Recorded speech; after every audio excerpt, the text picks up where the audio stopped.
സത്യത്തിൽ ദേശീയ ഗാനം എന്ന് പറയുന്നത് ഒരു രാജ്യത്തിൻ്റെ സ്വത്താണ്, ശരിയാണ്. പക്ഷേ ദേശീയ ഗാനത്തിനൊരു പ്രോട്ടോക്കോളുണ്ട്.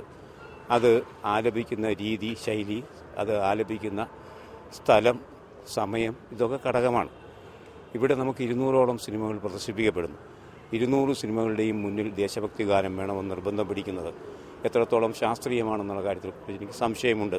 ഇതൊരു ഔട്ട് ഓഫ് പ്ലേസ് ആയിട്ടൊരു സംഭവമാണ്. എൻ്റർടൈൻമെൻറ്റ് നടക്കുന്ന സ്ഥലത്ത് അങ്ങനെയാണെങ്കിൽ എന്തുകൊണ്ട് കോടതിയിൽ ദേശീയ ഗാനം വേണമെന്ന് പറയുമ്പോൾ കോടതി അത് സമ്മതിച്ചില്ല എന്ന് പറയുന്നത് പോലെ അതിനെ എടുക്കാനുള്ളൂ എന്നാണ് ഞാൻ കരുതുന്നത്.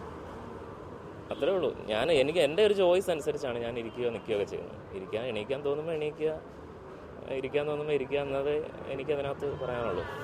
ദേശീയത ഒരു വ്യക്തിയിൽ ഭരണകൂടം അടിച്ചേൽപ്പിക്കേണ്ട ഒരു വസ്തുതയല്ല എന്നുള്ളതാണ് പറയാനുള്ളത്.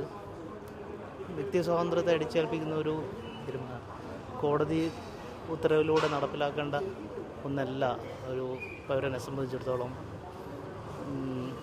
അവൻ്റെ ദേശസ്നേഹം. അല്ല, ദേശീയ ഗാനം എന്ന് പറയുന്നത് ഇന്ത്യയിലെ ഓരോ പൗരൻ്റെയും ശരിക്കും പറഞ്ഞ അവകാശമാണ്. അതിനെ ഒരു കൊമേഴ്സ്യൽ പ്ലേസിൽ കൊണ്ടുപോയി അപമാനിക്കാനുള്ള ഒരു അവസരം ഉണ്ടാക്കുന്നത് തെറ്റാണ്, വളരെയധികം വലിയ തെറ്റാണ്. അത് എനിക്കും നിങ്ങൾക്കും എല്ലാവർക്കും, ദേശീയത ആരുടെയും കുത്തകയല്ല, ദേശീയത എല്ലാ മനുഷ്യർക്കും തുല്യമായിട്ടുള്ള കാര്യമാണ്. ദേശീയ ഗാനം അതുപോലെയാണ്, നമ്മുടെ പൊതുസ്വത്താണ്. അപ്പോൾ അതിനെ ഈ രീതിയിൽ അവഹേളിക്കാൻ വേണ്ടിയുള്ള ഒരു അവസരം ഉണ്ടാക്കുന്നത് തെറ്റാണ്. അതിനെതിരെ ശക്തമായി പ്രതിഷേധിക്കും.